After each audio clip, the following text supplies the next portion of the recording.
She touched the blind Duke of Ravensmere's face on the 3rd minute of their acquaintance, and the housekeeper, 2 paces behind her, made a sound like a woman watching a vase fall. The study had a tall window, opened to a May afternoon, and the Duke stood between the window and a writing desk, with his hands flat on the leather. He did not turn when the door opened. He did not turn when the housekeeper said the new reader had arrived. He turned only when she crossed the carpet and stopped within arm's reach, and even then he turned only halfway, the scar over his left brow catching the light in a thin, pale arc. His eyes were the colour of a frozen lake, a blue that had been clouded by something older than grief. "You may sit, Mrs. Ashbourne," he said. His voice was lower than she had imagined from his sister's letters, and quieter. "There is a chair near the desk." She did not sit. She did not answer. She set down the small leather case she carried, lifted both her hands, and placed them on either side of his face. He went still, the way a horse goes still when a stranger touches its bridle for the first time, not flinching, calculating. "Madam," he said. "You have a fresh tear in the white of the right eye," she said. Her thumbs were just beneath his cheekbones, her palms over the line of his jaw. He had shaved sometime in the last hour. The soap had been bergamot. "It is at the 11 o'clock position, 3 days old, perhaps 4. You walked into a door frame." "I did not walk into a door frame." "You did. You shifted your shoulder and bruised the soft part of your eye. The skin is still warm." She turned his face a fraction. "And the clouding of the lens is dense in the center and thin at the edges, which means you can still see light, possibly shapes against light if it is bright enough." He had not breathed since she touched him. He breathed now, once, quietly. "Who sent you?" "Your sister, Lady Honoria. She wrote on the 7th of April. She required a reader of correspondence and a discreet companion to the Dowager Duchess. I was recommended by Mrs. Carew of Bath." Her hands had not left his face. "She did not mention your eyes. I thought she should have." His left hand came up and closed around her wrist. The grip was not punishing. It was deliberate. He had found her by sound and touch in the space of half a heartbeat. The width of his fingers ran from the base of her thumb to the knot of her wrist bone, and the heat of his palm sank through her sleeve. He could have lifted her off the floor with one arm. He chose, instead, to hold her where she was. "Mrs. Ashbourne." "Your Grace." "You are touching the face of a Duke of England without invitation." "Yes." "Why?" She did not move. Her thumbs were still on his cheekbones. The May light through the open window caught the dust motes between them and made them gold. "Because I have seen this before," she said quietly, "and I know what to look for." His grip on her wrist tightened, not from anger, from something else.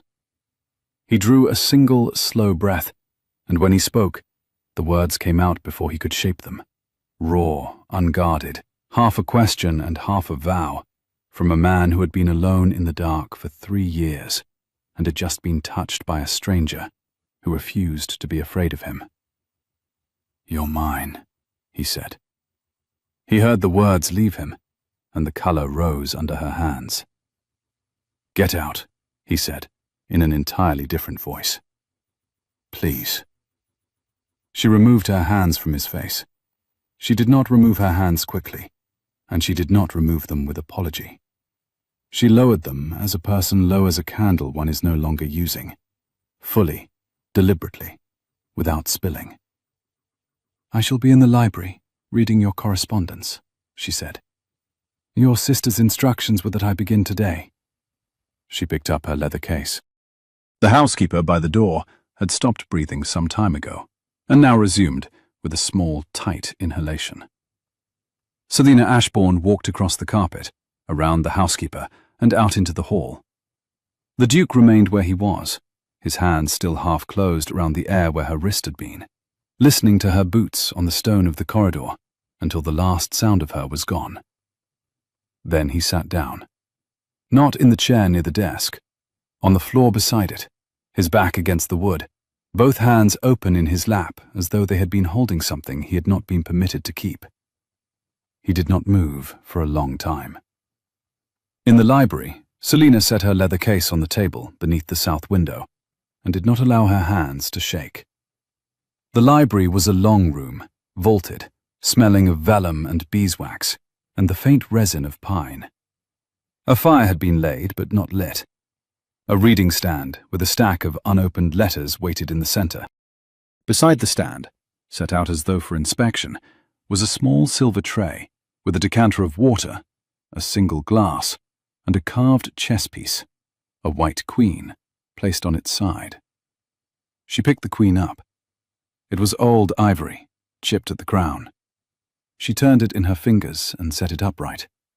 Then she opened her case and took out a folded square of black silk, a small bottle stoppered with cork and sealed with red wax, and a single sheet of paper, closely written in her late father's hand.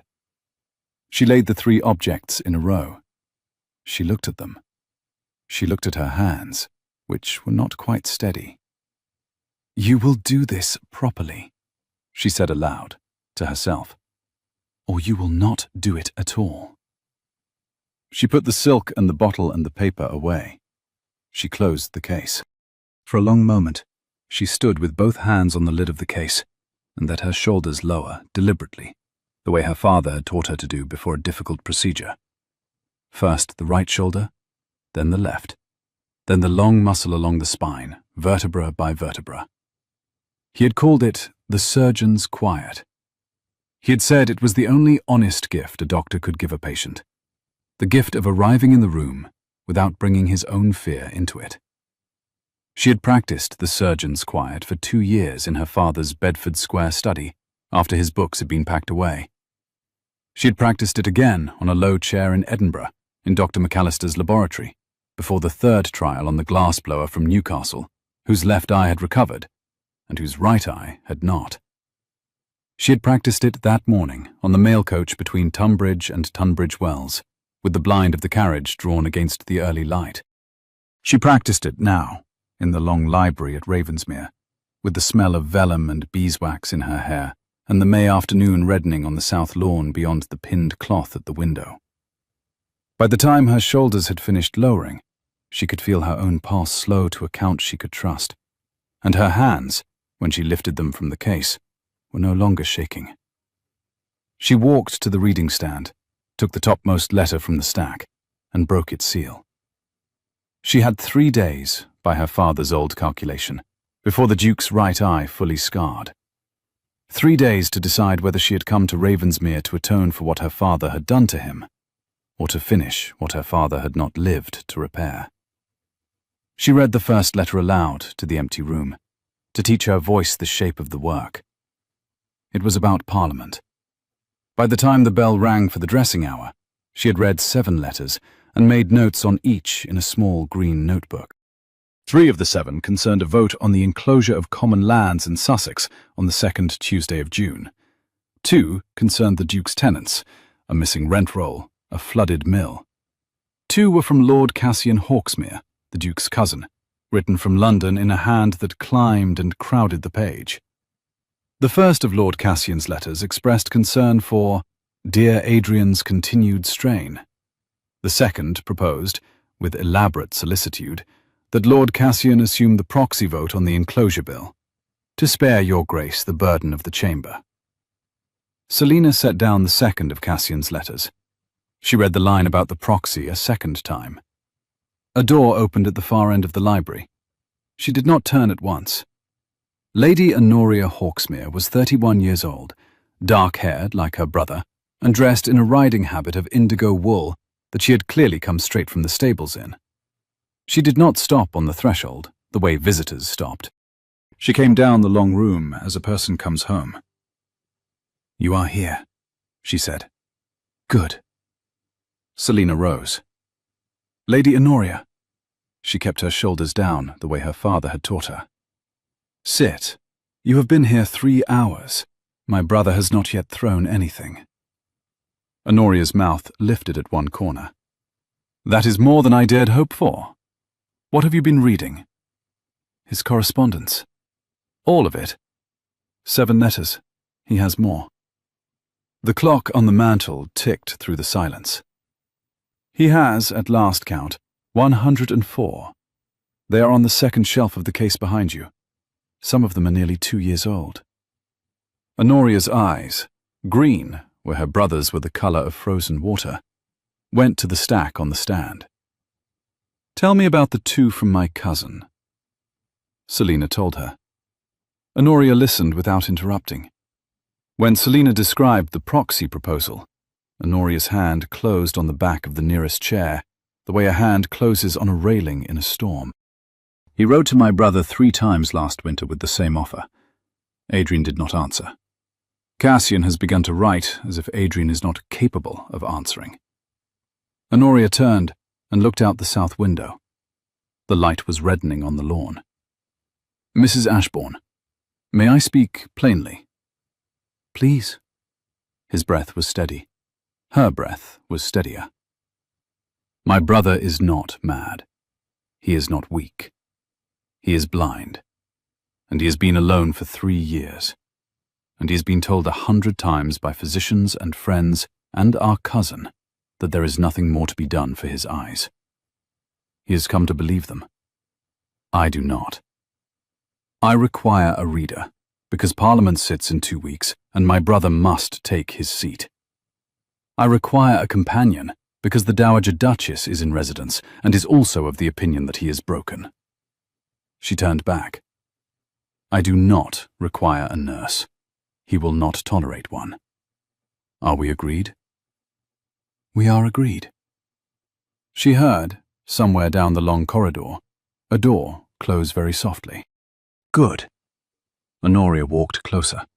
She stopped at the table and looked down at the leather case. What is in the case? Books, pens, ink, a pair of spectacles I do not need any longer. And your father's papers. The library was very quiet. The fire had not been lit. The dust drifted gold in the last red light. My father's papers, Selina said. I know who your father was, Mrs. Ashbourne. I have known since the morning your letter arrived. Mrs. Carew did not lie about your skill or your discretion, but she did not tell me your maiden name. I asked. She answered. Honoria's voice did not rise. Dr. Henry Marwick of London, the surgeon who attempted my brother's eyes 3 years ago, the man whose experimental procedure failed, the man who, she paused, did not long survive his failure. Yes. You are his daughter. I am his daughter. Why are you in my library, Mrs. Ashbourne? Selina did not look away. Because my father left a record of what he did, and what he believed had gone wrong, and what, in the last weeks of his life, he believed might still be done to repair it. I have read every page of that record. I have written to 2 surgeons in Edinburgh. I have practiced the procedure twice in the laboratory of Dr. McAllister, who was my father's friend. I came to your door because I would rather your brother think me a thief than spend another year believing nothing more can be done. Honoria did not speak for several seconds. Her hand had not left the back of the chair. You touched his face? I did. Within 5 minutes of meeting him? Within 3. And he said? Selina opened her mouth. She closed it. What did he say to you, Mrs. Ashbourne?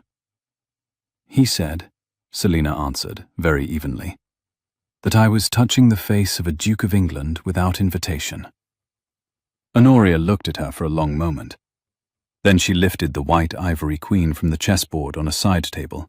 There was a chess set there too, Selina now saw, and set it gently on the reading stand beside the letters. He has not spoken aloud to a stranger in 7 months. That is what the Dowager will tell you tonight, and she will be correct. Whatever he said to you, you will keep to yourself for the present. And so shall I. She turned for the door. Dinner is at 8. The Dowager will examine you. My brother will not be at table. He never is. Try the salmon. Good night, Mrs. Ashbourne. Good night, my lady. At the door, Honoria paused. "Mrs. Ashbourne." "Yes?" "If you came here to repair my brother, I shall help you. If you came here to be punished for what your father did, I shall send you home in the morning. Decide tonight which of the two you came for. He has had quite enough of penance done at his expense." She closed the door behind her. Selina sat down in the chair by the reading stand, put both hands flat on the table, the way she had seen the Duke put them flat on his desk an hour earlier, and breathed out. The table was warm under her palms, where the south light had been resting all afternoon. She could feel the grain of the oak under her thumbs, an old grain, sanded by generations of housemaids and oiled once a year. The pinned cloth at the window had been put up by the housekeeper that morning to keep the light from fading the spines on the south wall. Selina had read of the practice in a letter from a London bookseller and recognized it now. Someone in this house had been protecting these books for a long time. Someone in this house had been protecting more than the books. She thought of Honoria's hand on the back of the chair, the flat refusal in her voice, the absolute absence of negotiation in the sentence, "shall send you home in the morning." There was a kind of love that looked from the outside very like cruelty, and a kind of cruelty that looked very like love. And she had learned, at her father's bedside in Bedford Square in his last weeks, how to tell the two apart. Honoria Hawksmere was the first one. The Dowager, Selina suspected, was a more complicated case. The Duke himself she could not yet read. She had touched his face for fewer than 30 seconds, and had heard him say 2 words in a voice she could not classify, and she had not yet decided whether the small grip on her wrist had been a warning or a request she was not yet permitted to understand. She drew the green notebook toward her across the warm wood. She turned to a fresh page. At the top of the page she wrote, in her father's own handwriting, which she had unconsciously copied from the age of 9, Day 1. Then she wrote beneath that, "He still has the right pupil." The pupil reacted to the candle in the corridor. She underlined the sentence twice, closed the notebook, and laid her cheek against the cool leather of the cover for the count of 10. When she sat up, the south light had moved an inch along the cloth, and the housekeeper was standing in the doorway with a tray of bread and cheese and a small pot of cold beef and a glass of small ale, looking at her with the careful, suspended expression of a servant who has not yet decided which mistress she serves. "Mrs. Henning." "Mrs. Ashbourne." "Thank you. Please tell cook that I shall not require dinner." "Her Grace was particular, ma'am." "Her Grace has, I believe, been particular for 3 years. She is permitted a holiday this evening. Sit a moment, Mrs. Henning, if you can spare it." The housekeeper, after the smallest hesitation, set down the tray and sat. She was a woman of about 45, in dark grey serge, with the broad, capable hands of someone who had run great houses since she was 19. She did not put her hands in her lap. She put them on her knees, palms flat, the way a soldier sits on a bench at parade. "Mrs. Henning." "Ma'am." "You were standing in the study door this afternoon when I greeted His Grace." The pinned cloth at the window stirred once and was still. "Yes, ma'am." "You made a sound." "I did not, ma'am." "You did. It was the small sound a person makes when they are watching something they cannot stop, and would not have permitted if they had been quicker. I am not telling you off, Mrs. Henning. I am asking. You have been at Ravensmere how long?" 11 years, ma'am, since His Grace was a young man." "And His Grace, in those 11 years?" "Has been the kindest master I have served, ma'am, before and after." "And in the 3 years since?" The housekeeper's mouth moved a little. She did not answer at once. She looked at the south window. The cloth moved slightly in the late afternoon air. "He has been in this house, ma'am. He has been in this house in his own apartments, and in this library, and at the long table, and on the south path to the lake, when the morning is bright enough that he can find it with his cane." He has been in this house. He has not been anywhere else. He has not had visitors except Dr. Pruitt, the once, and Lord Cassian, twice a year. He has not been to London. He has not been to a ball. He has not had— I shall speak plainly, ma'am, since you ask— a kind hand laid upon him by anyone in this house, who was not his sister or his mother, until this afternoon. He tilted his face a fraction further into the May light. Mrs. Henning. Ma'am. Has he eaten today? At noon, ma'am. Cold mutton and bread and small beer. He took half. He will take a tray in his apartments at 7 o'clock, not before. He will take soup, hot bread, the partridge, if there is any, from the kitchen, and a glass of the burgundy his father preferred, which Lady Honoria has told me is in the second cellar. He will be told that the tray is sent at the request of the new reader, and the new reader is not asking permission. Will you do that, Mrs. Henning? I shall do that, ma'am. Thank you. Good night. Good night, ma'am. The housekeeper went away. Selina ate the bread and cheese the housekeeper had brought her, drank the small ale to the dregs, and read 4 more letters before the bell rang for the dressing hour. The Dowager Duchess of Ravensmere was 64, white-haired, and dressed in the half-mourning she had worn since her husband's funeral 9 years before. She greeted Selina at the dining-room door by extending one finger and tapping the table plan beside her. You are seated to my right. Thank you, Your Grace. Lady Honoria informs me you read aloud well. I attempt to. We shall see. The Dowager's eyes were the same blue as her son's, but uncrowded by any cloud. They were dry, watchful, and very tired. You will read to me after dinner. You will not read to my son. He does not require it. Of course, Your Grace. He does not require anything. The Dowager's hand on the table did not tremble, but it had the particular stillness of a hand that had once trembled and had been disciplined out of it. He is the 8th Duke of Ravensmere. He requires only that his name continue, which it will in due course, through his cousin. We do not speak of his eyes. We do not speak of London surgeons.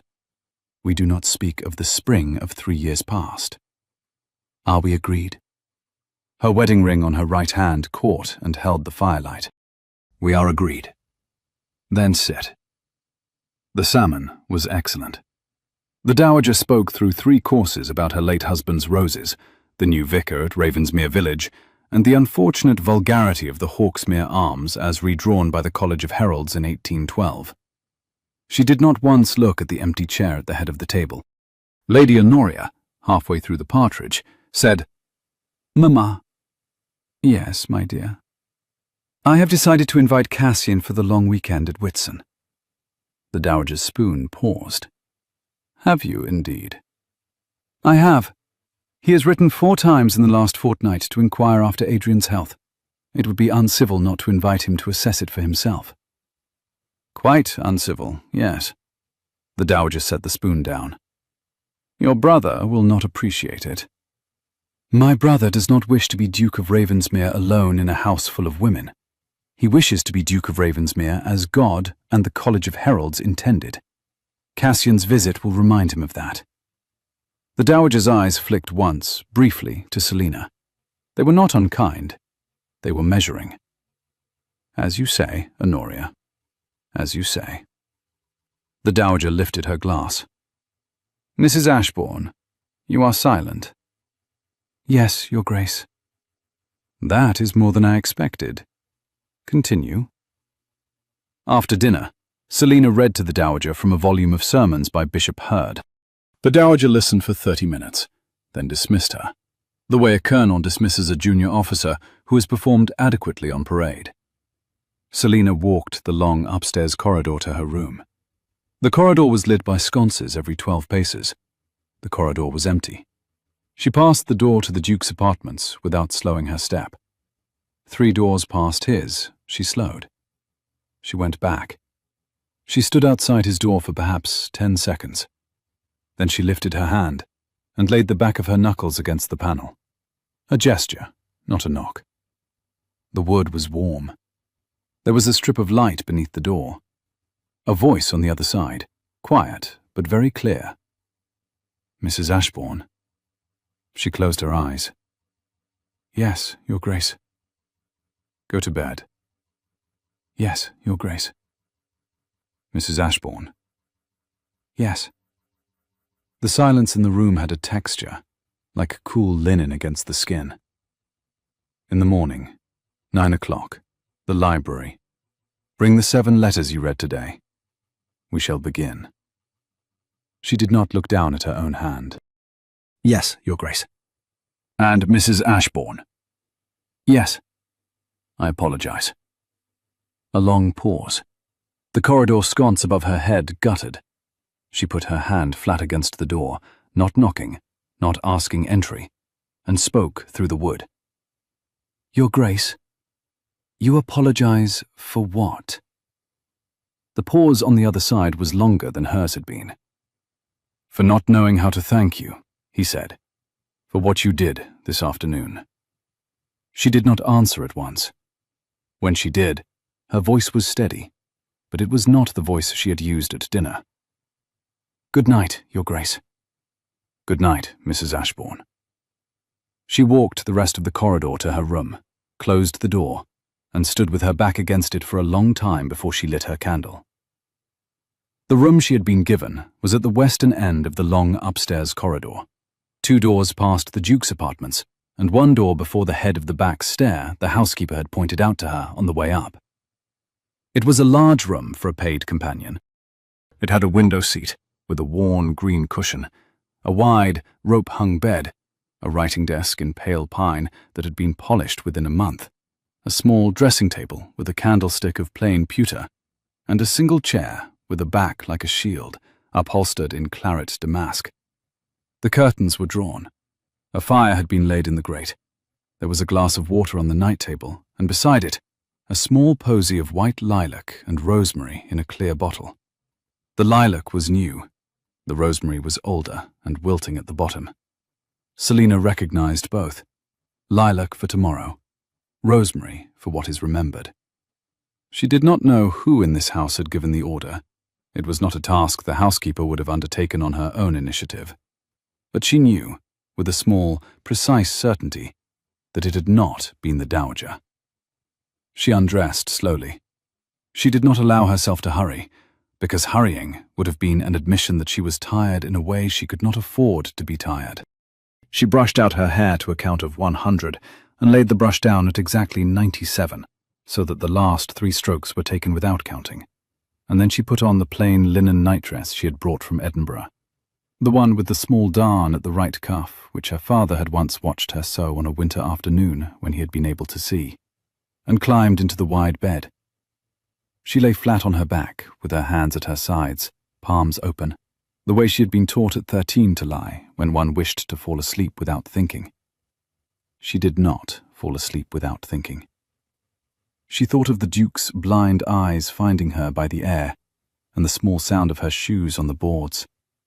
She thought of the width of his palm closing around her wrist.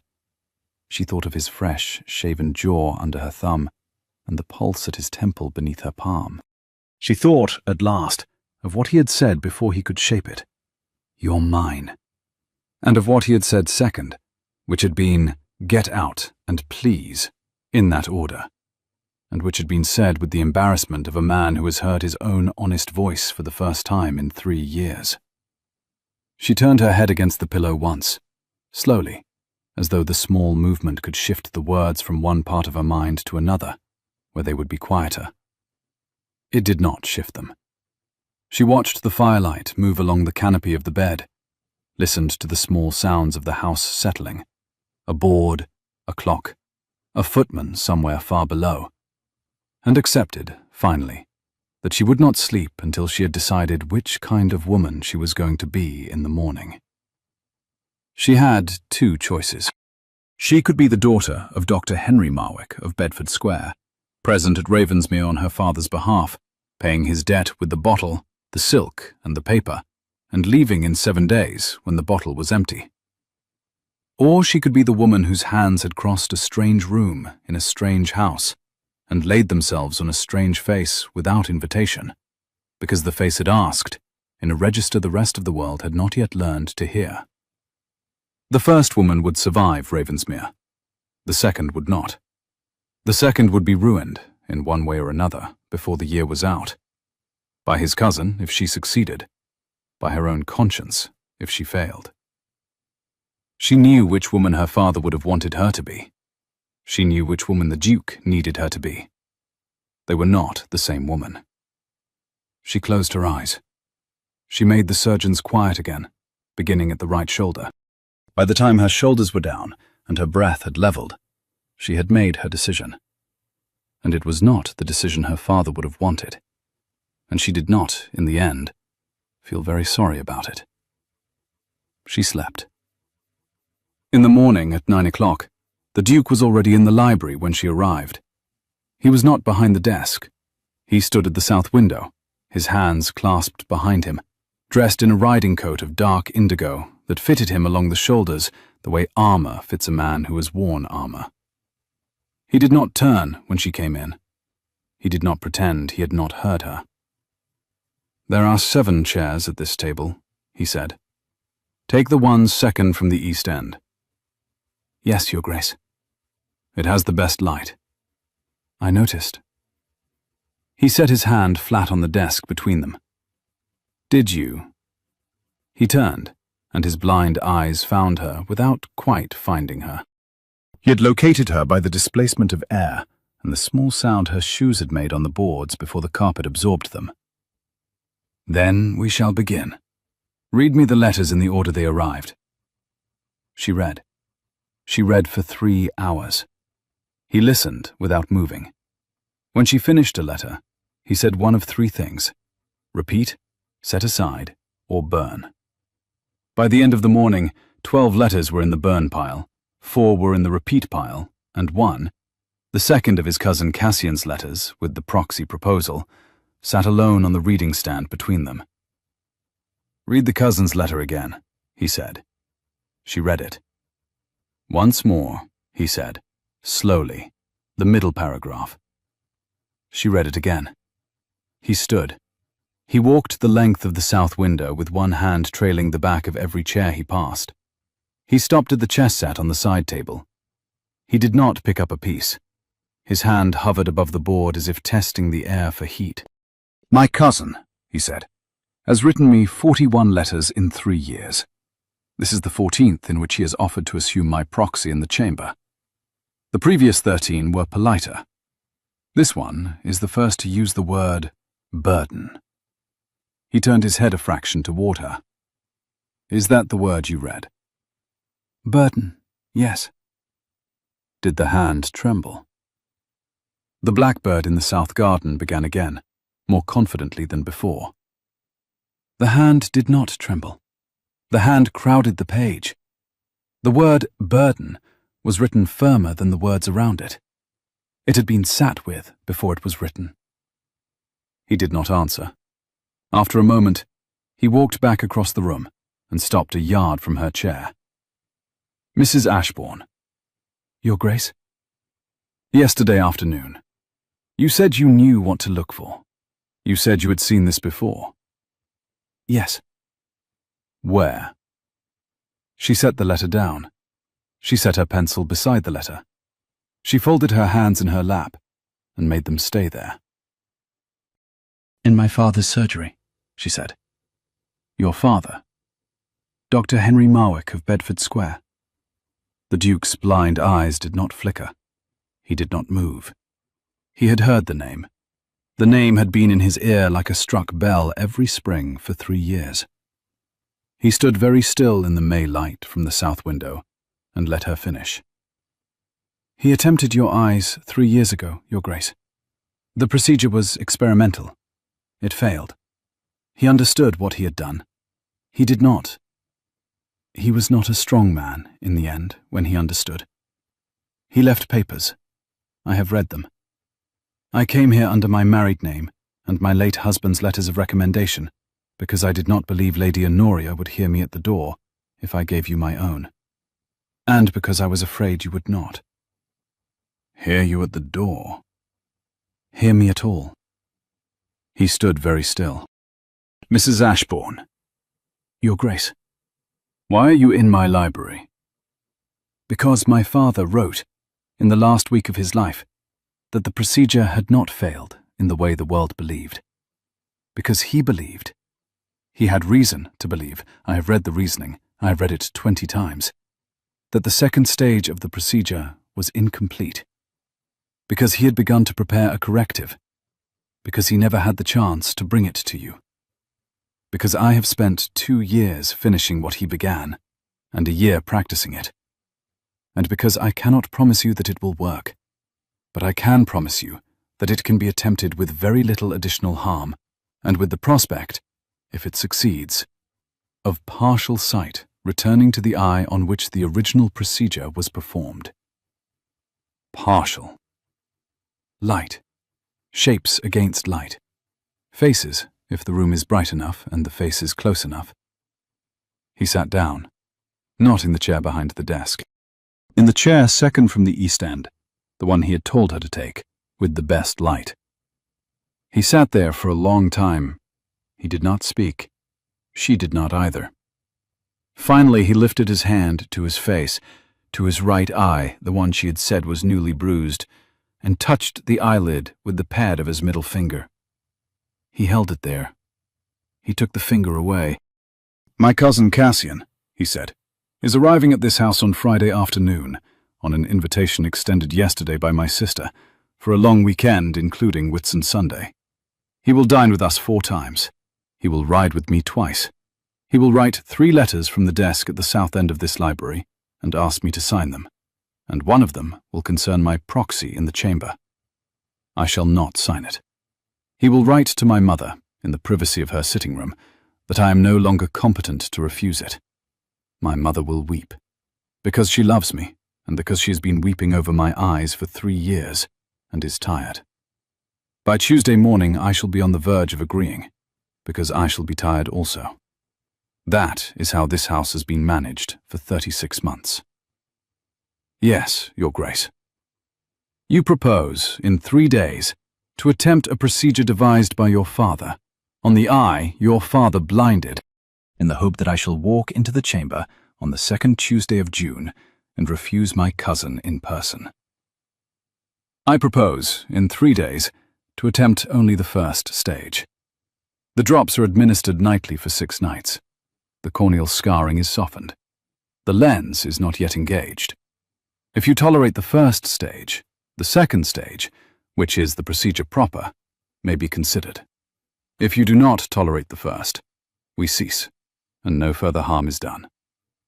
There is no surgical incision in stage 1.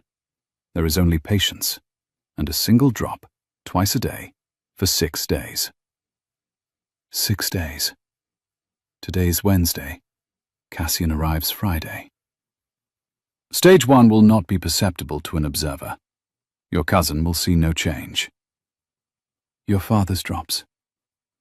A board in the gallery above settled, the way old boards do. My father's drops, recompounded by Dr. McAllister to my father's last specification. Tested on the eyes of 3 patients who consented to the trial. None lost further sight. One, a glassblower from Newcastle who lost his vision in a furnace flash, recovered the use of his left eye to the degree that he resumed his trade. The Duke turned his face toward the south window. Mrs. Ashbourne, he said. Marwick. Selina. Selina, the widowed Mrs. Ashbourne. That is true. 5 years a widow. He was a clergyman. He was taken by a winter fever in the 3rd year of our marriage. There was no scandal. I have his letters of recommendation, which are honestly given. I am not an impostor in any way that matters. I am only my father's daughter, and my father did harm to you, and I have come to repair what I am able to repair. You are 8 and 20. 6 and 20. I am 8 and 20. Yes, Your Grace. He laughed, almost silently. It was the first sound she had heard him make that was not measured. Yesterday, he said, I told you that you were touching the face of a Duke of England without invitation. The Dowager's bracelet caught the candlelight and threw it across the cloth. Yes, Your Grace. And then I said something that you have not repeated, even to my sister, who has asked you twice. She has asked me once, Your Grace. She has asked you twice. Once at dinner, once in the corridor afterward. I heard her. You heard her. I hear a great deal, Mrs. Ashburn. The house is quieter than people remember when they speak in it. He turned his head. You did not tell her? No, Your Grace. Why? Because what you said was not for her. What I said, he said carefully, was something I should not have said to a stranger. What you said, she answered, was the first thing you have said in 3 years, I think, that was not measured. I shall not repeat it. It is yours to say or to retract. He was silent. The silence was not a refusal. It was a man holding a cup and trying to decide whether to drink. Begin the drops tonight, he said at last. Yes, Your Grace. And Mrs. Ashbourne. Yes. My given name is Adrian. You will use it when we are alone, and Your Grace when we are not. I require both, for separate reasons. Yes, Adrian. Selina. Yes. Begin the drops tonight. She began the drops that night. She came to his apartments at 10:30, when the corridor was dark and the Dowager had been in bed for an hour. She brought the small bottle stoppered with cork and sealed with red wax, a clean square of black silk to drape his shoulders, and the green notebook in which she would record the dose and the hour. She knocked once. He opened the door himself. He had taken off his coat and his cravat. The shirt beneath was open at the throat. The throat was strong, lined with the long muscle that ran from the jaw to the collarbone, and a single small scar showed there too. Not from her father's surgery, an older mark, perhaps a childhood injury. His sleeves were rolled to the forearm. The forearms were a man's forearms, not a swordsman's, not a labourer's, but a man who had been a horseman and a runner and a swimmer, and who had not yet allowed 3 years of indoor stillness to take that from him. Sit, he said, indicating a low chair before the fire.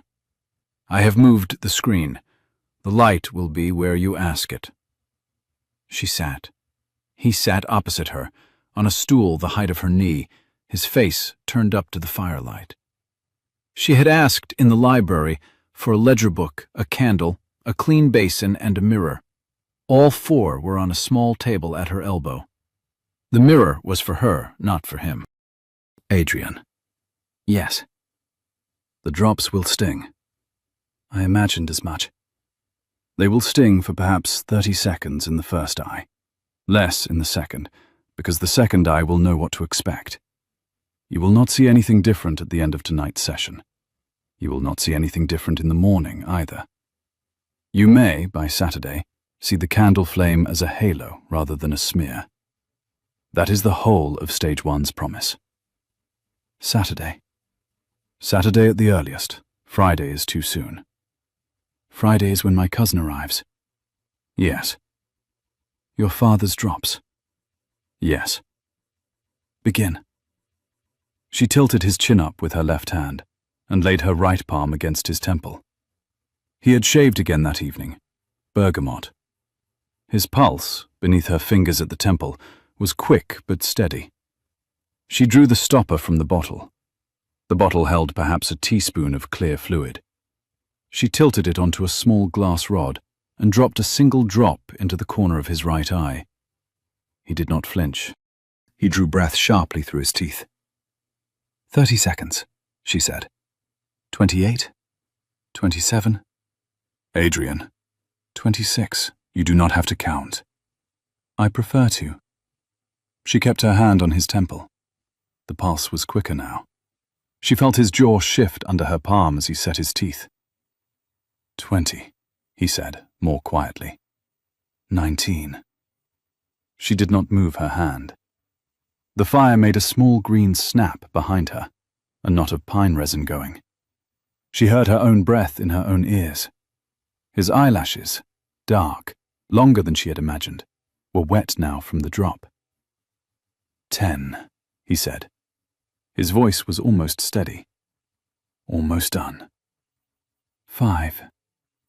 1. He let out his breath. She did not. Now the left, she said. Now the left.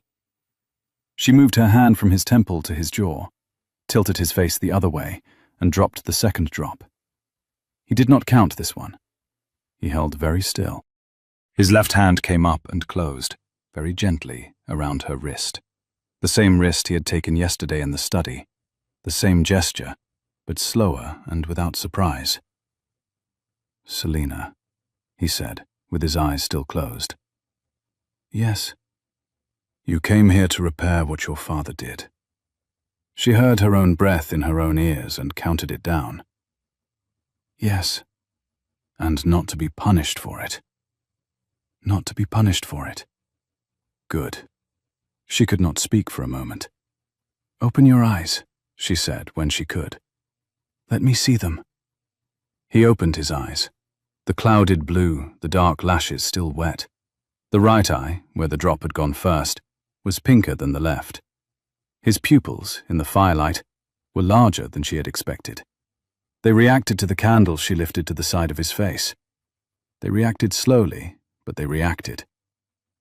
Light still reaches the retina, she said. Both sides. Good. Good night, Adrian. Good night, Selina. She left the bottle, the silk, and the green notebook on the small table. She did not stay. Outside his door, in the dark corridor, she put her hand flat against the panel for the second time in 2 nights, and did not knock. Then she walked the corridor to her room, sat down at her writing desk, and wrote a letter to Dr. McAllister in Edinburgh that began, He has tolerated the first dose.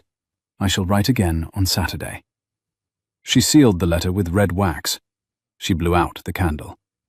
She did not sleep until the small hours. The first 3 days of the drops moved slowly, the way the first days of any procedure moved slowly. Quietly, without obvious change, with the particular quiet of work that depends on patience for its result. Selina rose at 6, walked the south path beside the lake for 30 minutes, returned to the library at 7, and read aloud to the empty room for an hour to keep her voice in working order.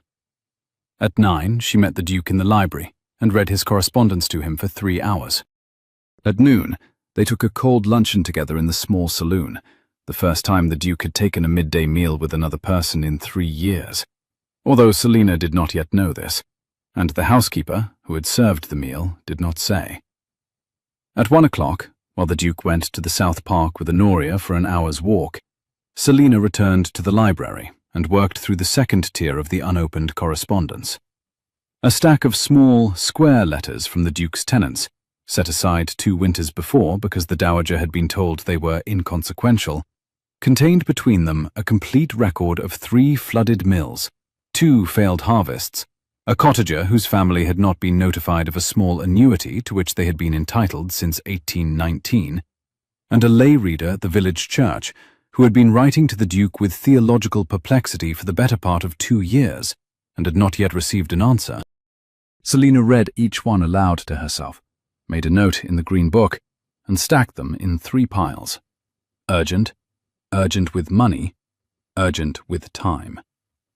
By the 3rd afternoon, the urgent with time pile contained 11 letters, and the Duke, when she read it to him after dinner, said only that they would write back to all 11 the next morning, beginning at 6, and that Mrs. Henning would be told to bring tea at 5:30. The drops themselves she administered each evening at the time agreed. The procedure of the drops, which had been intricate and unfamiliar on the first night, became, by the 3rd, a kind of small private ritual the 2 of them shared without naming. He would be at the fire when she came in, his hair off his face, his shirt open at the throat, his shaving water cooling on the table. He would not greet her by name. He would say only, Selina, in the particular tone he had begun to use when they were alone, which was different from the tone he used in front of his sister or his mother. She would say only, "Adrian," in the matching tone. She would tilt his chin. She would put her hand at his temple. She would drop the drop. He would breathe through his teeth for 30 seconds. She would not move. He would say, "Thank you," at the end. She would say, "Good night." She would leave the bottle and the silk and the notebook on the small table, and she would not stay.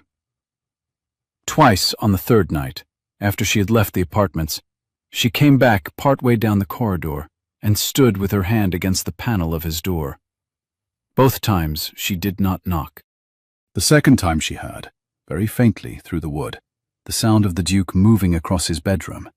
3 even paces, a pause, 3 more, and she understood, with a small, painful clarity, that he was practicing walking the room without his cane, in the quiet hour before he slept, in case there was ever a morning when he would be permitted to walk into a sunlit room and take the hand of his wife without a stick of polished ash between her hand and his own.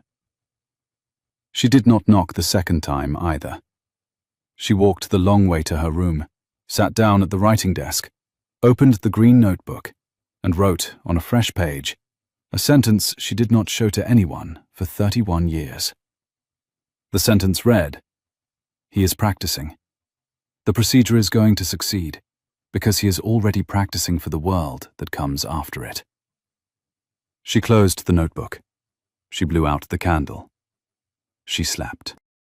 Lord Cassian Hawksmere arrived at Ravensmere Castle on Friday afternoon, driven from the village inn in a hired chaise, and crossed the gravel of the front drive at a walk that suggested he had practiced the walk on his way down. He was 29, fair-haired, very handsome. Handsome in the polished way that Selina had learned to mistrust before she was 19, and he wore a coat of sage green superfine that she suspected had cost him 3 months of his allowance. He kissed the dowager's cheek, kissed Honoria's cheek, bowed to Selina with a small, considering smile, and turned his face up to his cousin the Duke, as a man turns a hand toward a fire to test how much warmth is left in the coals. "Adrian, you look well." "Thank you, Cassian." "Truly well. Better than at Christmas." "I have been better fed since Christmas, I believe." "Have you?" Cassian did not press the point. He turned to Selina. "Mrs. Ashbourne, my cousin Honoria has written me about you. She praises your reading voice." His shoulders, beneath the dark cloth of his coat, did not rise. "Lady Honoria is generous." "A reading voice in a great house in May," Cassian said, in a tone that was light enough to be ignored if she chose. "What a charming idea. I had no notion my cousin had grown so contemplative."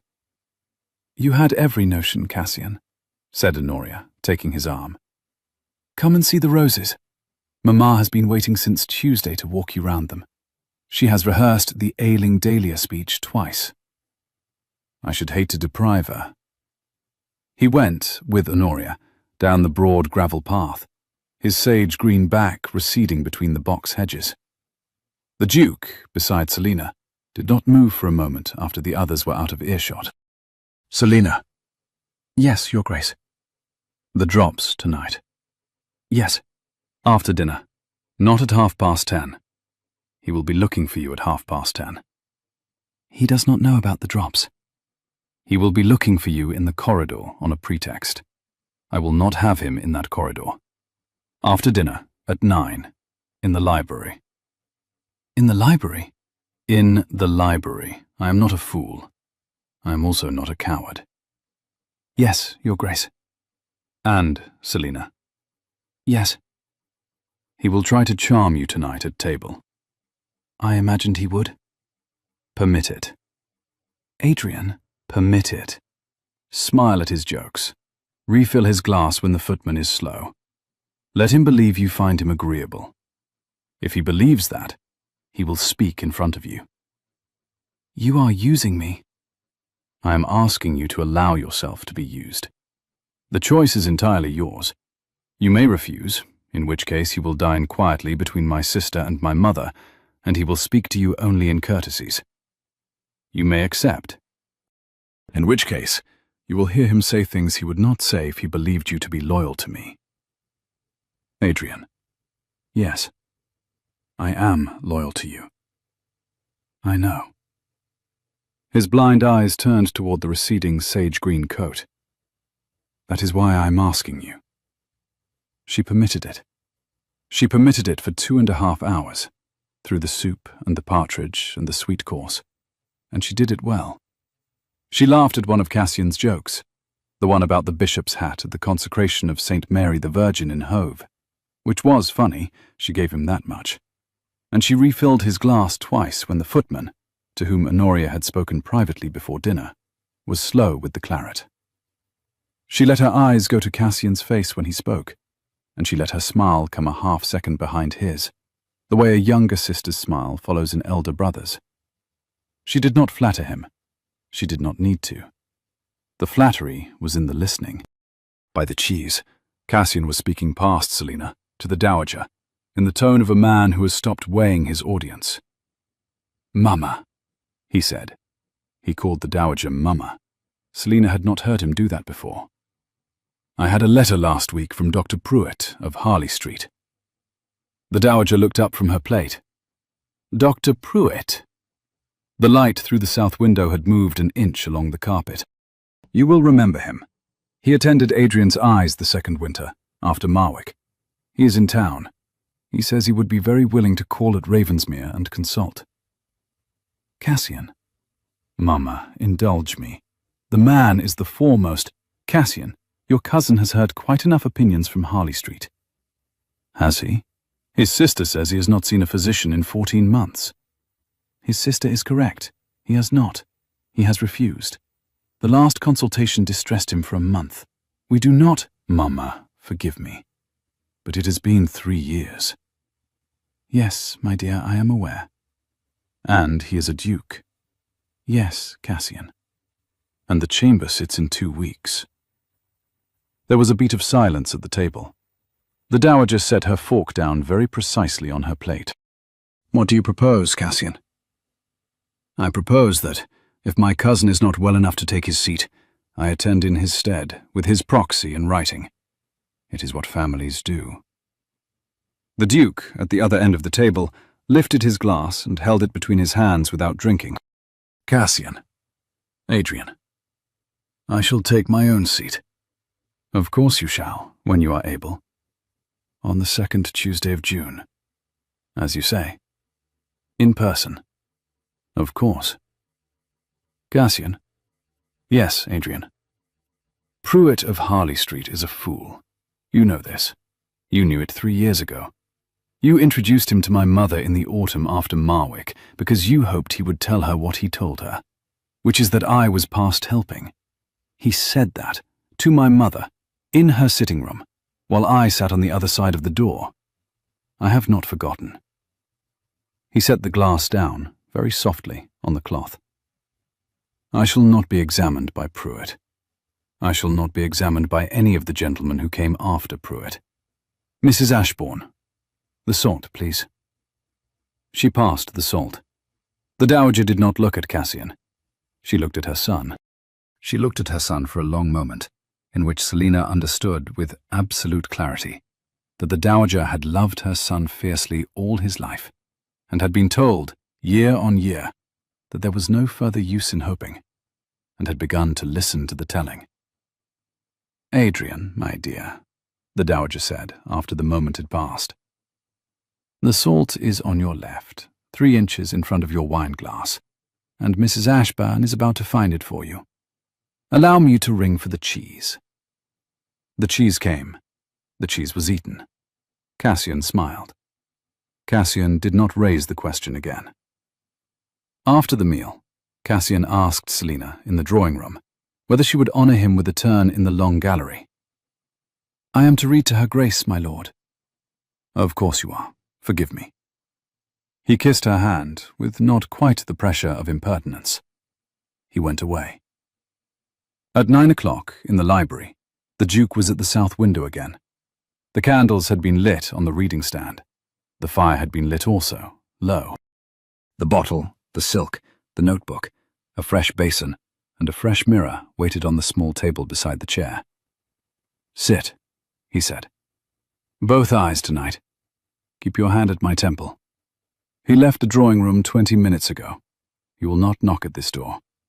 My sister is sitting in the small saloon with his ear on the corridor." "His ear?" "My sister's ear. I am not a poet, Selina, and I am tired." She laughed once, quietly. She had not laughed since the dinner table. He turned his head at the sound of her laugh, and went still in the way she had begun to recognize. A man hearing something he had not heard in a long time, and refusing to lose track of it. She sat. She tilted his chin. She put her hand on his temple. She dropped the drops, one in each eye, in the order of the previous nights. He did not count. He held very still. When the second drop had been in for 30 seconds, and he had stopped breathing through his teeth, he said, very quietly, "Tell me what he said tonight, when I was eating cheese." "He told the Dowager that he had written to Dr. Pruitt." "Yes. What else?" "He told her, in the saloon afterwards, while you were not there, that he believed you would not survive another bad winter without proper care. He said the word incapacity twice. He said the word guardianship once." The Duke's head did not turn. His eyes were closed against the drops. Guardianship. Once. "Selina." "Yes." "You heard him say guardianship?" "Yes. I was in the small saloon 5 paces behind your mother. He believed I had gone with Lady Honoria to fetch the music. I had not." "You had not?" "No." "Your loyalty," the Duke said, "is going to put my cousin out of a great deal of trouble he does not yet know he is in." She did not laugh at that. She did, however, tighten her hand a fraction at his temple. "Adrian." "Yes." "He intends, if you do not give him your proxy in the next 10 days, to apply to the Chancery for a writ of incapacity. He has the names of 3 physicians. Pruitt is the senior. He has asked them to be available between the 9th and the 18th of June. She kept her hands flat on the wood. "Has he?" "Yes." "Selina." "Yes." "Open your eyes for me." "My eyes are open, Adrian." "Yes, I had forgotten. Look at the candle on the table." "I am looking." "Lift the candle. Bring it to my face. Bring it close. Closer." She lifted the candle. She brought it within 6 inches of his right eye. "What do you see?" "I see," he said after a long pause, a smear. A bright smear. The shape of a flame. With the edges. There are edges." "Yes." "There were no edges last night." "No." He breathed out, very slowly, all the way out. Then he breathed in again, and his hand came up and caught her wrist, the wrist with the candle.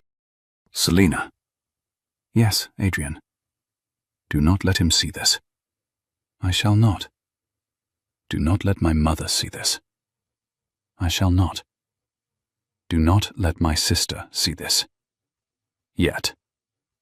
"Yet." "Yet." "Yes, Adrian." She did not stay long that night either. Before she left, she set the candle down on the side table and turned to take up her notebook, and he caught her hand as she moved. The same hand, the same grip, and did not raise his face, did not raise his eyes, did not say anything for a moment. Then he said, "Thank you. Good night, Adrian." "Good night, Selina." She closed the library door behind her and stood in the corridor for a count of 6. Then she walked the long way to her room, the way that did not pass the Duke's apartments and did not pass the suite given over to Lord Cassian Hawksmere either. In her room, she sat on the edge of the bed, took off her shoes, one at a time, and put both her hands flat on her knees. Her hands were not quite steady. "You are not in love with him?" she said aloud, to her own face in the dark glass of the window. You are not. You are repairing what your father did. You are not in love with him. The face in the window did not appear to believe her. She blew out the candle. The fourth drop, the fifth, the sixth, Saturday, Sunday, Monday, went the way the third had gone, only quieter. By Monday night, the Duke could see the candle as a flame, with a clear point and a clear halo, at 6 inches. By Tuesday morning, he could see her hand, when she held it against the south window of the library, as a moving shadow against the bright glass. He could not see her face. He could not yet see anything in low light. He could not read. He could not walk a corridor without his cane. The change was small, secret, and to Selina, who had read her father's notes 100 times, it was the precise change her father had predicted at the end of stage 1. Cassian remained at Ravensmere through Whitsun Sunday. He rode out twice with Honoria. He took his cousin out once, on a quiet bay mare led by a groom, to the lake at the bottom of the South Park. He played chess with the Dowager and lost, twice, on purpose. He did not raise the proxy at table again. He did, at Sunday breakfast, mention in passing that Dr. Pruitt would be returning to town on the 11th. "How fortunate for Dr. Pruitt," said the Dowager, "and how unfortunate for the 11th. Pass the marmalade, Cassian. The new gardener has put quince in it again." Cassian left on Tuesday morning. He kissed the Dowager's cheek. He kissed Honoria's cheek. He bowed to Selina and pressed her hand a fraction longer than was strictly necessary. Mrs. Ashbourne. Lord Cassian. You read to my aunt very prettily. I should be charmed if, when next I am at Ravensmere, you would read something to me. Should you? Indeed. Lord Cassian, you have been most kind to me at table this week. I should not wish you to imagine. The smell of bergamot soap was very faint between them. Mrs. Ashbourne. He smiled the polished smile. I imagine very little. I observe a great deal. Goodbye. He stepped up into the chaise. The chaise rolled away down the drive. The Duke, on the steps of the hall behind her, said quietly, He observes. Yes. What does he observe? That I am not in love with him. Yes. And that you may be in love with someone else in this house. She did not answer. Selina. Yes. Do not deny it. I shall not deny it. I shall not confirm it. We are at Ravensmere, and the post has arrived, and the 7th letter on the stand this morning is from your steward, and the 8th is from Pruitt, and the 9th is from a gentleman in the chamber who needs a letter from you by Friday, or your seat will be filled by a dispatch of 3 lines that you have not approved. I shall be in the library at 9. Selina. Your Grace. She walked into the house, and she did not turn around, and she walked to the library, and she sat down at the reading stand, and she read every letter in the pile, and at the end of the 7th, she had to put her face into her hands for a moment. And then she put her hands down and took up the 8th. She did not allow herself the luxury of thinking about what he had said until midnight. The drops stopped on the 7th night, as her father's notes prescribed. The eye was to rest for 2 days. On the 3rd day, Stage 2 would be considered. Stage 2, the procedure proper, required the heroine to have a steady hand, a clean, small instrument, and the patient's complete trust. On the morning of the 3rd day, Selina was in the rose garden at 6 o'clock, walking off a sleepless night, when Lady Honoria found her. Mrs. Ashbourne. Lady Honoria. You have not slept? No. Mrs. Ashbourne, sit on the bench. I shall not stand and lecture you. Sit. Selina sat. Honoria sat beside her. The roses, the Dowager's pride, were the reds and pinks of late May. Bourbon, damask, the pale climber the Dowager called the apothecary. The bench had a cushion of lichen. The morning was cool. You are about to attempt the 2nd stage. Yes. My brother told me last night. He told you. He told me everything. The drops, your father's notes, the Chancery writ, the proxy, Pruitt. He told me at 11:15, in his apartments, with a glass of brandy in his hand and his eyes shut. And he asked me not to tell our mother yet. I shall not tell our mother yet. A footman passed in the corridor and was silent again. Thank you. Mrs. Ashburn, Selina. Yes. Are you going to do it? Yes. Are you afraid? Yes. Of failing? Of failing him, yes. Of succeeding also.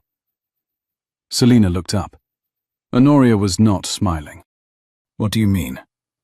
I mean, said Honoria carefully, that if you succeed, my brother will be a duke who can see again. He will go to London. He will sit in the chamber. He will, in due course, marry a duke's daughter from one of 3 families my mother has been writing to since the autumn after Marwick. Are you willing for that? Lady Honoria, I am asking you a question, Selina, which I shall not ask twice. The reading stand creaked under the weight of the letter. Lady Honoria, I am repairing the harm my father did. I am not. I have not. I shall not confuse one for the other. I shall do the procedure. I shall succeed if I can. I shall leave Ravensmere when the 2nd stage is judged sound, and your brother no longer requires daily attention. Selina. Yes. My brother will require daily attention until he dies. Lady Honoria. He will. That is not a metaphor. The eye is fragile after stage 2. The drops continue twice a day for a year. The dressings change weekly. The light must be controlled. He will need a person in his house who knows what your father knew, and who knows what you know, and who is permitted by him into rooms where his eyes are uncovered. You propose, on the morning after a successful procedure, to leave that person's place vacant. She watched the corner of his jaw work once. I propose. You propose to leave him to his mother's London surgeons and his cousin's writs. Lady Honoria. My brother is in love with you, Selina. He will not say it to you. He will tell himself, after you are gone, that it was a duty obsession, and he will marry one of my mother's 3 young women, and he will be a perfectly competent duke, and he will be desperately unhappy. And he will be unhappy, precisely because he will not let himself ask for what he wanted, because he believed he was not allowed to ask. Do you understand me? Selina did not answer. The apothecary rose, a few feet away, had a single bee in it that was working slowly through the flower, methodically. I am telling you these things, Honoria continued, because I have watched my brother for 3 years be told what he is allowed to want, and I am tired of it, and I am tired on his behalf. If you do not love him, Selina, I shall send you back to Edinburgh tonight with the 2nd stage undone, because what he needs more than sight is a person who is honest with him. If you do love him, and you will not say it because you believe you have not earned it, I shall. I shall leave you in the rose garden to determine what to do next. I shall not tell you what to do. I shall tell you only that the morning after the procedure is the worst possible morning to be honourable on his behalf, without his consent. She rose from the bench. She did not look at Selina again. She walked back up the gravel path between the box hedges. The bee continued in the rose. Selina sat on the bench for a long time. When she rose at last, she did not go to the house. She walked the rose path to the South Park, took the path along the lake, and walked the long way round through the wood, and came back into the castle by the south entrance, where the Duke was waiting on a stone bench beside the door, with his cane between his knees, and his face turned toward the path she had come in on. You walked the lake. I walked the lake. My sister has been to see you. Your sister has been to see me.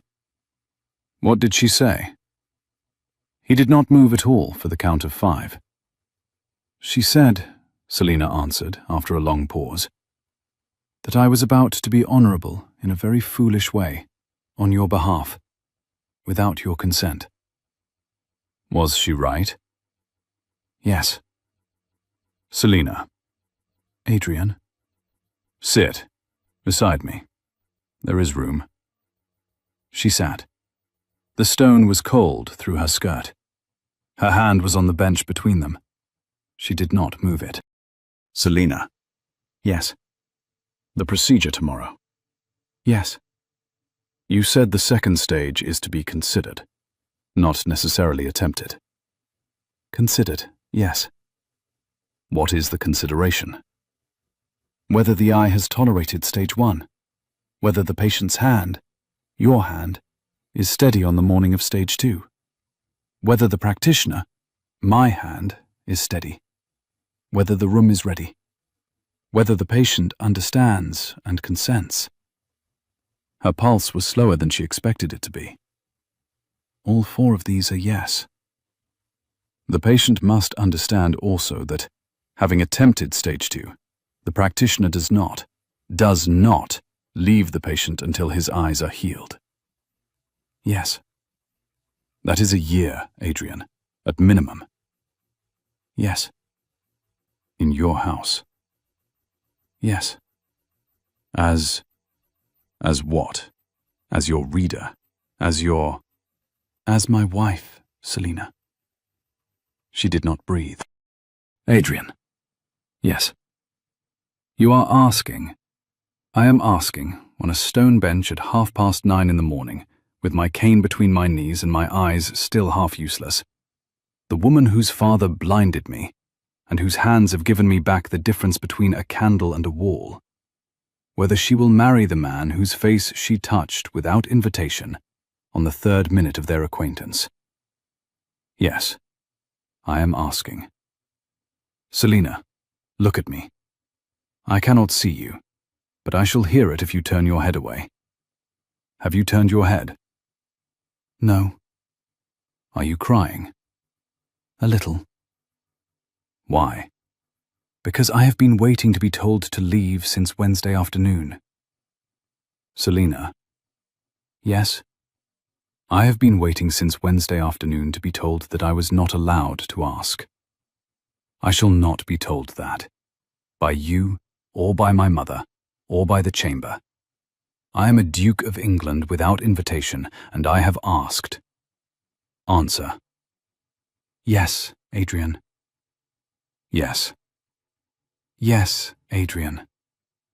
He put his hand over hers on the stone bench. He did not lift it. He did not move closer. He did not turn her face.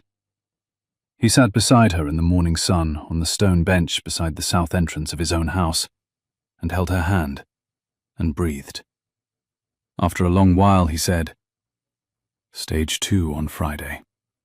We shall be married on Saturday. My mother will be furious. Adrian. Yes. Stage 2 on Friday. Yes.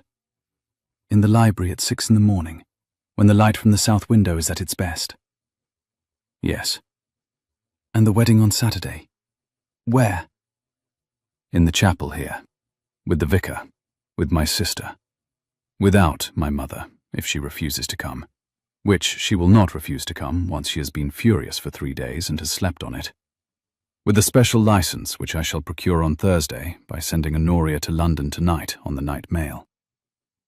The May air through the open casement smelled of cut grass and stone warmed by the sun. Adrian. Yes. Your cousin will hear of this within the fortnight. Yes. He will write to the Chancery within a week of hearing. He will. He will assert that I was not competent to consent. He will assert that you were not a fit person to be married to a duke. He will produce Pruitt and Pruitt's 2 friends. He will produce the report of what your father did to my eyes. He will produce, very probably, a sworn affidavit from a former servant of this house that I have been incapable for 2 years. And on the 2nd Tuesday of June, I shall be in the chamber, in my seat, with my wife in the public gallery, and I shall vote against the enclosure of common lands in Sussex, and I shall do it in person, and Cassian's writ will be a piece of paper a clerk did not bother to file.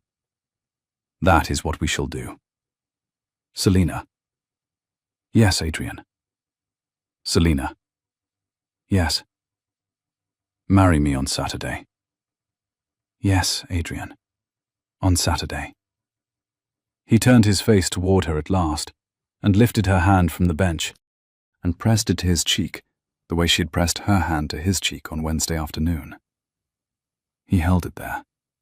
He closed his eyes, which she now believed were beginning, very faintly, in the strongest light, to see again. Mine, he said, very quietly.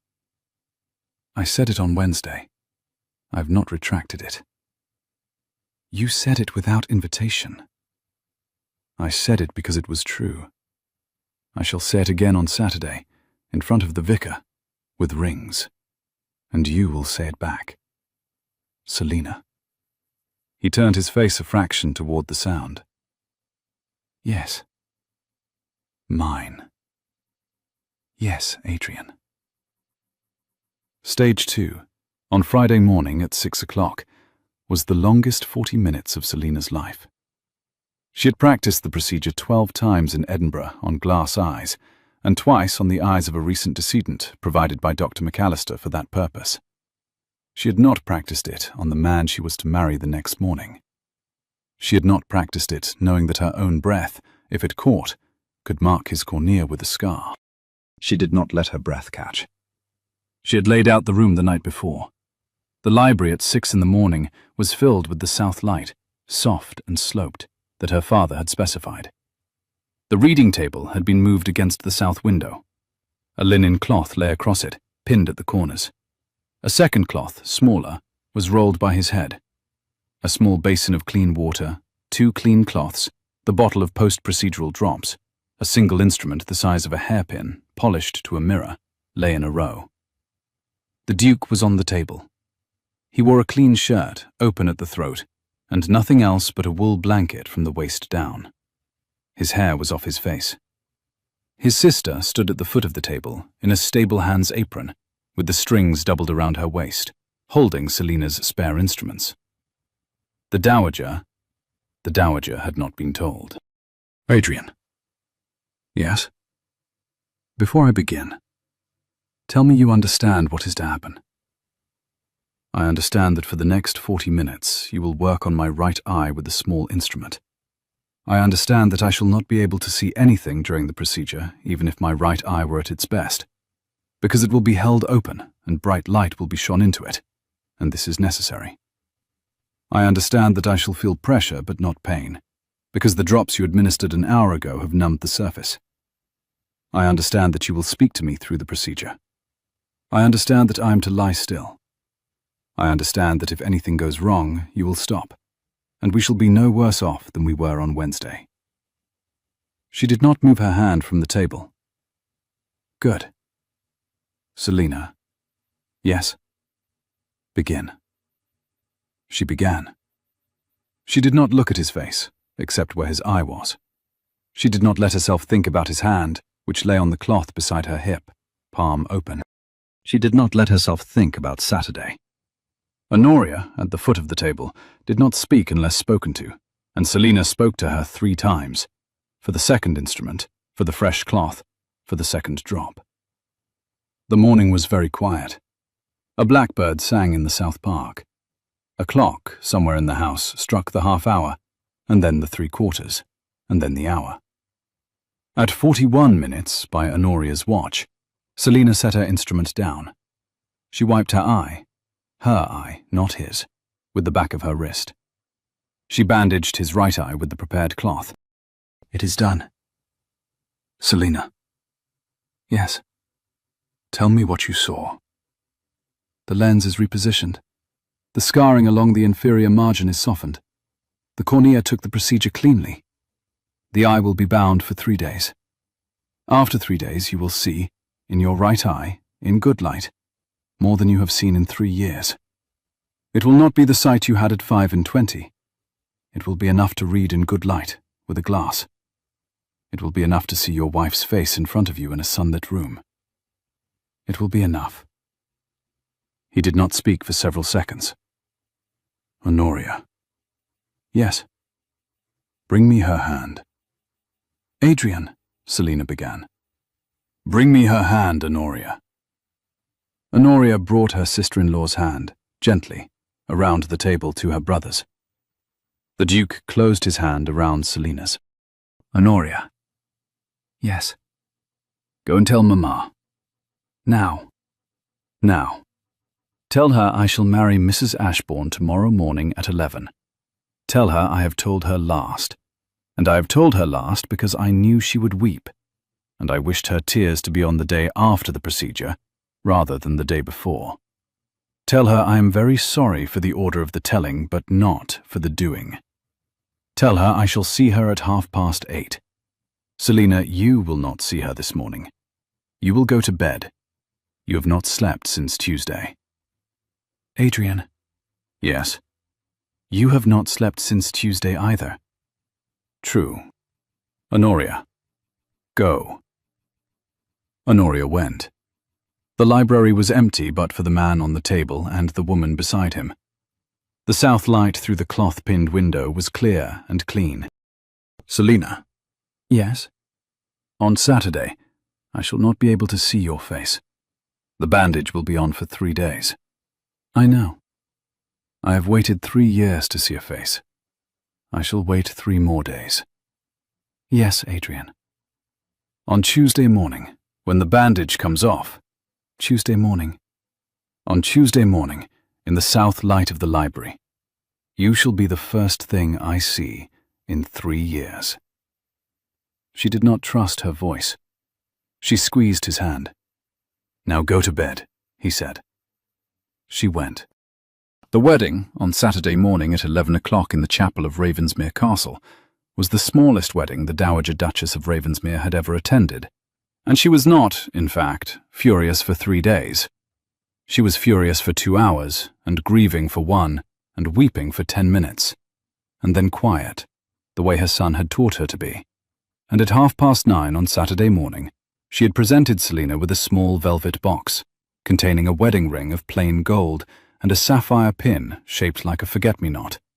And she had said, "It was my mother's. You will wear it. You will be a good wife to my son, or I shall cut your throat in your sleep." Which is what mothers say when they have stopped being able to think of any other useful thing. Selina had embraced her. The Dowager, who did not embrace, had held her for nearly 20 seconds before stepping back. "Yes," the Dowager had said. "Well, the vicar is at 11. In the chapel, the Duke wore a black coat and a white linen bandage on his right eye that the vicar was given to understand had been the result of a small accident with a horse. Honoria held the rings. Selina wore the Duke's mother's ring, the sapphire pin, and a gown of cream silk borrowed from Honoria's wardrobe and altered overnight by the housekeeper who, on Wednesday afternoon, 4 days previously, had stood in the Duke's study door and made a sound like a woman watching a vase fall. The vicar said the words.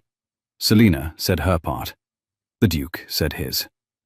When it came to the moment of the vow, and the Duke was to repeat after the vicar, "With this ring I thee wed," he repeated it, and then he added, very quietly, into the silence after the vicar's voice and before Selina's voice, "And mine." The vicar paused. The vicar was young. The vicar had not, in his 7 months at Ravensmere, married a man with a bandage on one eye. He decided, sensibly, to continue. The Duke pressed the ring onto Selina's finger. Selina pressed the ring onto the Duke's finger. The vicar pronounced them man and wife. The Duke turned, in the bright south light of the chapel, where his ancestors had been blessed for 4 generations, took his wife's face in both his hands, the way she had taken his on Wednesday afternoon, and kissed her once on the mouth. Slowly enough that Honoria coughed, and the Dowager said audibly, "Really, Adrian?" And the vicar discovered something interesting on the floor. When he lifted his face, the Duke said, "Mine," in front of the vicar, with rings. The candle on the side table guttered and steadied. Yes, Adrian. And yours. Yes, Adrian. Yours. Yes. That was Saturday. Sunday, the Duke and his wife dined alone with the Dowager in the small dining room. The Dowager spoke for an hour about her late husband's roses. The Duke held his wife's hand under the table for the full hour. The Dowager, who had been a duchess longer than her son had been alive, pretended not to notice for the first 20 minutes, and then pretended to notice, and then said, after the third course, "You are like your father, Adrian, who held my hand under the table at Lady Wickham's dinner 6 weeks after our wedding, because he did not believe a duke was permitted to do so in public," and was silent for the rest of the meal. Monday. Selina did not leave her husband's apartments except to walk in the rose garden with Honoria for an hour. Monday night, the Duke slept properly for the first time in 3 years, with his wife's hand against his cheek and his right eye bandaged on the pillow. Tuesday morning, at 6 o'clock in the south light of the library, Selina removed the bandage from her husband's right eye for the first time in 4 days. She had set the room as she had set it for the procedure. The table moved, the cloth pinned, the cool basin, the clean cloths. She had not slept. She did not pretend she had slept. She had eaten 3 biscuits and taken a cup of weak tea. The Duke, on the table, was clean-shaven and his hair was off his face. His left eye was closed. His right eye was about to be uncovered. Adrian. Yes. It will sting when the air reaches it. I imagined as much. Outside the south window, a wood pigeon called once and stopped. It will be very bright. The bandage has been on for 4 days. You will not see anything for the first 30 seconds. After 30 seconds, you will see the bright window and shapes against the bright window. I shall be in front of the bright window. I shall be the first shape you see. Yes. Adrian. Yes. If it has not worked, and you cannot see, then I am the husband of a brilliant practitioner who tried the impossible thing on me, and I am alive, and I have had the woman I love in my bed for 3 nights, and I have a vote in the chamber on Tuesday, and I shall not pretend that not seeing is worse than being alone in the dark with no one. Adrian. Begin, Selina. She began. She loosed the linen at his temple. She lifted the pad. She set the pad aside on the cloth. The eye was closed, the lashes resting. She wet a cloth from the basin and washed the eye, gently, the way her father's notes specified. She dried it. She stepped back so that her own body would not block the south light. Open your right eye. He opened it. He did not, for the first 30 seconds, see anything. She watched the right eye open. She watched the pupil contract, sluggishly at first, then more cleanly. She watched the right eye blink. She watched it blink twice more. Adrian. Selina. Where am I? You are. He stopped. He did not breathe for a moment. You are between me and the south window. You are. His voice broke and steadied. You are the shape of a woman in a cream gown. That was the gown on Saturday. With Selina, your hair is not as I imagined. Tell me. It is the color of, I do not know the word for it. The color of corn at. A clock somewhere in the house struck the quarter. At harvest. Yes, at harvest, with the firelight in it. It is dark gold, Adrian. Yes. Adrian. I cannot see your face. Not yet. You are too far away. The window is too bright. I see the shape of your chin. I see the line of your shoulder. I see your hand at your side. Come closer to the window. He sat up. He swung his legs down. He stood. He took a step. He took two. He stopped 2 paces from her, his right eye open, his left eye closed, his face turned toward her. Closer, he said. Closer. She came. She closed the distance between them. She stopped 6 inches from his face. Selina. Yes. Now. She did not say anything. The south light was full on her face. He looked at her. He looked at her for what she would later learn was nearly 2 minutes. He did not speak. He did not blink. He did not move. At one point his right hand rose to touch her cheekbone, and stayed there, and his thumb moved once across the skin beneath her eye. Then he closed his right eye again, and opened it, and looked at her again, as though he could not believe the second look would still find her there. Selina. Yes. I love you. I love you, Adrian. I have loved you since Wednesday afternoon at 4 o'clock, when you put both your hands on the face of a Duke of England without invitation and told me I had walked into a doorframe. You had walked into a doorframe? Yes. Adrian. Yes. Mine. Yes. She smiled. The smile reached her eyes. He saw the smile reach her eyes. He saw it. Mine, he said again, very softly, the way a man says a word that he has been saving for a very long time and can at last say aloud in the bright morning light. Mine. And yours. From Wednesday afternoon at 4 o'clock in the study until the year of our Lord 28, when whoever among us is the elder closes the eyes of the other for the last time, on a Tuesday morning, in good light, with whatever children we have had between us standing in the south doorway, and not weeping yet, because there will be time enough for weeping later. Selina.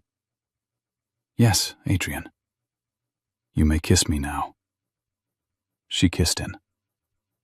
On the 2nd Tuesday of June, at 1:30 in the afternoon, the 8th Duke of Ravensmere walked unaided into the chamber of the House of Lords, with a glass in his right pocket, which he did not require, and took his seat. He listened to the reading of the enclosure bill. He stood when the question was put. He spoke for 4 minutes. He spoke against the bill. He named 3 tenants, by name, who would lose their commons. He named the cost to each of them in pence per week. He sat down.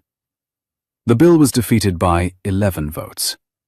In the public gallery, his wife, 6 and 20, in a gown of indigo silk, with her dark gold hair gathered at the nape of her neck and a sapphire pin shaped like a forget-me-not at her throat, watched her husband sit down, and did not weep, because Honoria, on her right, would have made an observation about it that she did not wish to provoke. She closed her eyes for a moment instead. When she opened them, Lord Cassian Hawksmere was standing on the floor of the chamber in a sage-green coat, looking up at her, with the expression of a man who has just realized that the Chancery clerk in his employ, on the 11th of June, will not be required after all. He bowed. She inclined her head. He left the chamber by the south door before the Duke did. 6 months later, on the morning of the first hard frost in November, the 9th child of the village schoolmaster of Ravensmere, a boy of 7 who had been losing the sight of his left eye since spring, and who had been brought to the castle on the Duchess's instruction by his father, who could not pay a London surgeon, sat on a low stool in the south light of the library, while the Duchess of Ravensmere washed his eye with a clean cloth, and the Duke read aloud from a green notebook the precise dose of the drop she was about to administer. Adrian. Yes, my love. Read it again. I want to be certain of the second figure. 1 drop in the affected eye, twice a day, for 6 days. 6 days. 6 days. And the boy's name? Tom. Tom Wakefield. He is 7 years old. His father is the schoolmaster. His mother is the dowager's seamstress. He has lost the sight of his left eye since the 1st of April, He is brave, and he counts when it stings. I count too, Tom said firmly. Yes, said the Duke gravely. I imagine you do, Tom Wakefield. I counted also the first time. 28, 27, 26. It works. The fire shifted in the grate. Adrian. Yes, my love. Hold his hand. The first drop is the worst. The Duke crossed the library, knelt by the stool, a Duke of England kneeling on a library carpet by a schoolmaster's son, and took Tom Wakefield's small hand in his large one. 28, he said. 28, said Tom. 27, said the Duke. The Duchess dropped the drop. Tom Wakefield, who was 7 and brave and counting, did not flinch. He held the Duke's hand. He counted to 1. The Duke's right eye, in the south light from the library window, watched his wife's hands, the hands she had laid on his face on a Wednesday afternoon 18 months before, without invitation, in a room full of dust gold in May light. Work the way her father had taught her, and the way she had taught herself, and the way she would, in the end, teach more than 200 patients in the course of a long life. Yours, the Duke said very quietly, so that only she heard. Yours, she answered. The apothecary rose, in the south garden of Ravensmere Castle, was already cut back for winter. A blackbird sang somewhere in the bare hedge. The fire in the library had been laid, and was not yet lit, and would be lit in due course, by a footman who had been instructed, one Wednesday afternoon 18 months before, to bring tea to the library at 4:30 every afternoon for as long as Mrs. Ashbourne, by then the Duchess of Ravensmere, was in residence, which was, as it happened, every afternoon for the remainder of his employment, and his sons' sons. Selina set the cloth back in the basin. There, she said to Tom. 1 down, 5 days to go. Were you brave? I counted, said Tom. You counted, said the Duke. That is the bravest thing of all. Selina. Yes, Adrian. Mine. Yours. The south light moved across the library carpet. The blackbird stopped and started again. The clock struck the hour.